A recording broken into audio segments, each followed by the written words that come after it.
But my background before coming to the Capitol, for 44 years, I was an educational administrator, serving large suburban schools. 33 of those years, I was an assistant principal, high school principal, and then district office administrator. And through those times, I hired dozens of special education teachers. I sat in on hundreds of IEP meetings with parents and faculty and staff.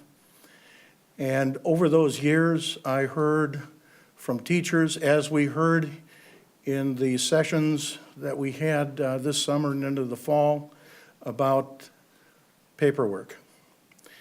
And I'd like to share two stories about that. I'll never forget a young teacher. She had been in our building for 6 years, special education teacher. At the end of the year, she came into my office and she said, "I'm afraid I won't be returning in the fall," and she started to cry. And the reason was, she said, "I am spending as much time on paperwork as I spend in the classroom with direct service to students." And she said, "Most of that time is at home. And I've come to the conclusion that I can no longer continue to do that and be fair to myself and my students." Now, this was a person that I had seen a lot of potential, and she was an excellent teacher, and I would have assumed that over the years she would have been a department head at one point. The second story I'd like to share is about a veteran teacher.